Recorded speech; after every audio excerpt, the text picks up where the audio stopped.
Most people feel safest at home, behind locked doors, surrounded by silence, believing the world outside can't touch them. But what if the danger isn't trying to get in? What if it's already there? Tonight's story is about a man who lived alone in a quiet house. He thought he understood every sound that place could make, until one night he heard footsteps in the hallway and realized the locks were never meant to keep something out. I used to think living alone was freedom. No schedules, no noise, no one to tell you when to sleep or what to do. Just silence. A deep, steady silence that wrapped around my little house like a blanket. I worked from home as a freelance editor, so my life fell into a rhythm that suited me. Days were for sleeping. Nights were for working. It was peaceful. At least, it used to be. Most nights, I'd brew a cup of coffee around midnight, open my laptop, and start editing manuscripts while soft jazz played from the radio. Outside, the streetlights cast long orange lines across the snow, and every now and then a passing car would blur through the quiet like a ghost. The house itself was small. One floor and an attic I never used. I'd inherited it from my uncle a few years back. The place wasn't modern, but it was solid. The locks worked, the windows were secure, and I'd installed a few cheap security cameras just to be safe. Nothing ever happened out here. It was the kind of neighborhood where people still waved at each other when they drove by. I liked that routine. The world felt simple when it was just me, the hum of my computer, and the ticking clock on the wall. Sometimes, when the night was at its stillest, I'd step outside for a cigarette, look up at the faint stars, and listen to the wind move through the trees. I used to think that sound was comforting, proof that even in isolation, the world was still alive. But lately, the silence had started to feel heavier, the kind that pressed against your eardrums and made you aware of your own breathing. It's strange how you don't notice quiet until it gets too quiet. That night, the night it all began, the house was perfectly still. The only sound was the faint whir of my ceiling fan and the occasional click of my keyboard. Around 2:45 a.m., I paused to pour myself another coffee. The mug clinked softly against the counter. When I turned back to my desk, I caught a glimpse of myself reflected in the dark window, tired, unshaven, but content. I remember thinking how ordinary it all was. I couldn't have known that in just a few minutes, that same silence I loved so much would twist into something unbearable. They say the brain adjusts to background noise, the hum of the fridge, the creak of the house settling, and filters it out. That's how you know when something changes. The moment your brain stops hearing what it expects, you feel it. A shift, a pressure. That's what happened. The air in the room grew still. The refrigerator hum fell away. Even the fan above me seemed to slow, its blades dragging through the air. And in that silence, for the first time, I heard it, the faint, deliberate sound of footsteps in the hallway. At first, I thought it was the house settling. You know, that old wooden groan when the temperature drops. But no, this was different. It came in pairs, step, step, a slow, measured rhythm, too heavy to be pipes or wind. The sound was coming from the hallway, the narrow one that led from the kitchen to my bedroom. I turned down the volume on my laptop and just listened. The footsteps stopped. I waited, staring at the door. The kind of waiting where every second stretches thin enough to break. Then, after a few breaths, they started again. Closer this time. Step, step, then silence. My throat went dry. I told myself it was nothing. Maybe the neighbor's cat had slipped in somehow. Maybe I'd left the front door open. I laughed out loud just to hear a human sound. It didn't help. I got up, grabbed my flashlight, and walked toward the door. The floorboards creaked under me. Every instinct screamed not to open it, but I did anyway. The hallway was empty. The air felt colder there, like I'd stepped into another room entirely. I scanned the walls, the floor. Nothing. And I heard it again. Thud. Not in front of me this time. Behind me. I spun around so fast, I nearly dropped the flashlight. The beam shook across the floor, across the table, across my chair. Empty. My computer screen glowed faintly, showing the unfinished document I'd been editing. Another thud. This one sharper, closer. I realized what it was. A footstep, but not on the hallway floor. It was on the other side of my bedroom door. Someone or something was standing there. I froze. My hand hovered near the doorknob. I could hear breathing now, slow and steady, like whoever it was knew I was listening. "Who's there?" I called out, my voice cracking halfway through. No answer. I gripped the handle and turned it slowly. The hinges whined. The door opened halfway, and then the sound stopped. I stepped inside, flashlight trembling in my hand. The bed was untouched, the curtains still drawn. Nothing seemed disturbed, but I could feel it, the weight of presence, like the air itself had thickened. Then, just as I started to exhale, something ran, fast, heavy, from the far end of the hallway, straight toward me. The floorboards shook. The sound hit the door. Bam! And then, nothing. No footsteps retreating. No voice. No breath. Just the echo fading into the stillness. I stood there, frozen, staring at the empty hallway. For a moment, I thought I saw a shape at the far end. A shadow that didn't belong to anything. But when I blinked, it was gone. I checked every door, every lock. All sealed. I even pulled up the security app on my phone. Not a single camera had picked up movement. Everything was exactly as it should be. Except it wasn't. I didn't sleep that night. I sat in my chair, flashlight in hand, staring at the door until the first light of morning crept through the blinds. And in that light, I saw something that made my stomach twist. A faint, wet footprint right outside my room. Just one. I kept telling myself there had to be an explanation. Old pipes. House shifting. Fatigue. Anything. I'd been working long hours, surviving on caffeine, and bad sleep my mind could have played tricks. That's what I wanted to believe. But the footprint was real. I'd seen it, clear as day, wet and human-shaped, right outside my door. So the next night, I decided to test myself. I set up my phone to record, angled toward the hallway. I wanted proof either to confirm what I'd heard or to finally put it to rest. I checked the locks on every door and window twice. The deadbolts clicked. The windows were sealed tight. I even placed a small piece of tape over the latches, just so I'd know if one was moved. Then I waited. The clock ticked past 2. The hum of the refrigerator returned, the familiar white noise I'd missed the night before. I leaned back, trying to work, pretending not to listen for it. Then, at exactly 3:11 a.m., it came again. Step, step, step. This time, it started from the living room. The sound was deliberate, almost casual, as if whoever or whatever it was knew exactly where it was going. I froze. My phone's camera was rolling, but I couldn't move to check it. I just sat there, staring at the doorway, waiting for something to appear. The footsteps reached the hall, then stopped.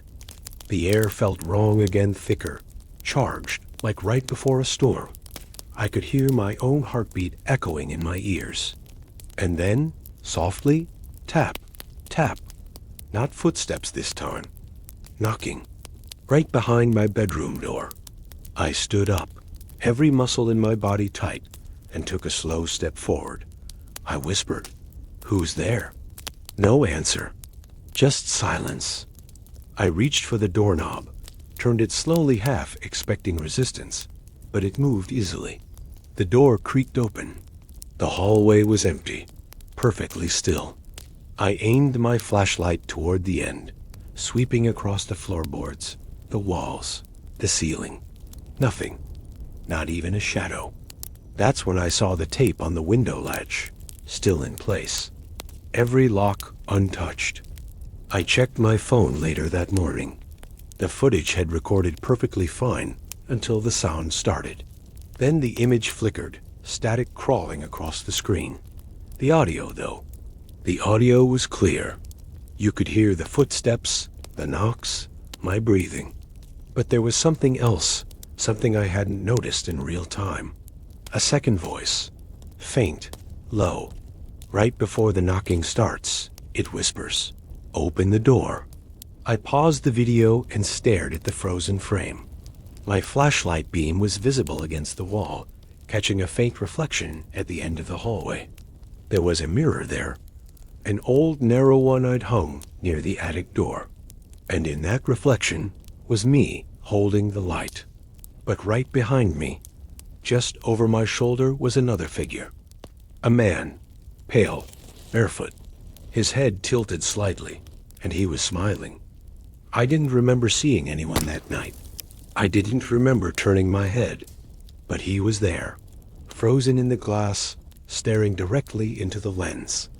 After that night, I didn't work. I didn't sleep either. I just waited. Every noise made me flinch, the creak of the floor, the whisper of wind against the windows. Even the ticking clock started to sound like footsteps when I closed my eyes. I left every light in the house on, like that could somehow keep the dark from touching me. On the third night, the silence returned. That same suffocating quiet I'd felt before everything started. I was sitting in my chair, staring at the door to my hallway, when I heard it again.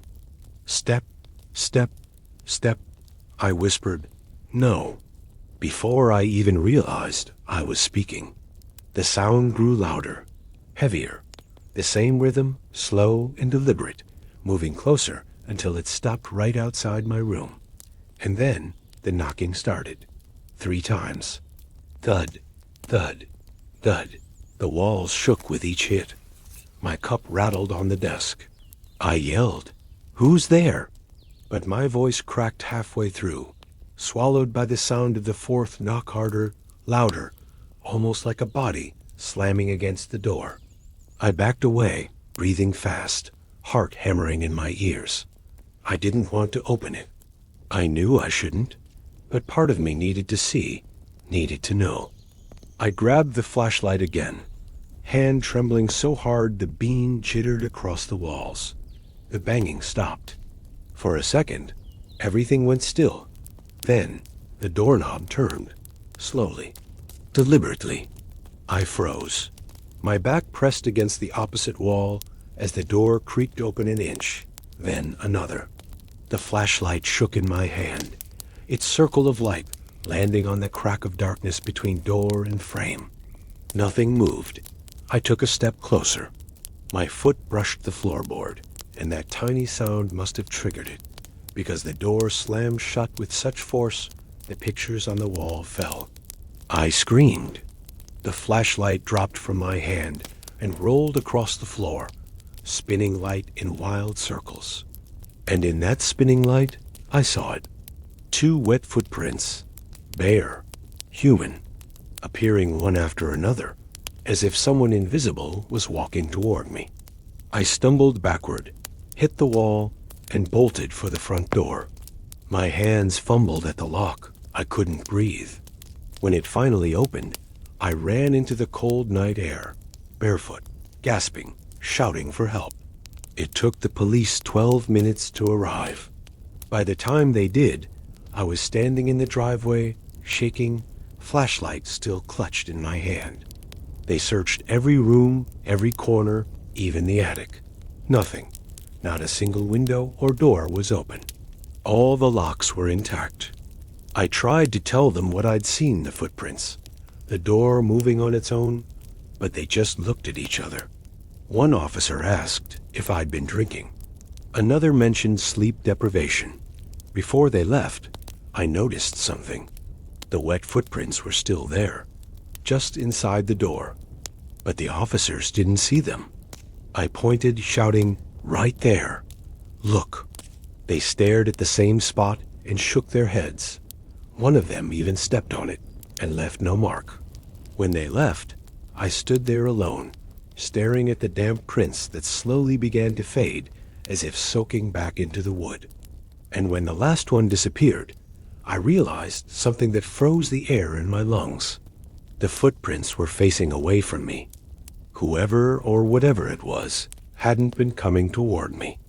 It had been leaving. I left the house the next morning. I didn't even pack properly, just stuffed a few clothes and my laptop into a duffel bag and drove until the gas light came on. I told myself I'd never go back. For a few days, I stayed at a motel outside town.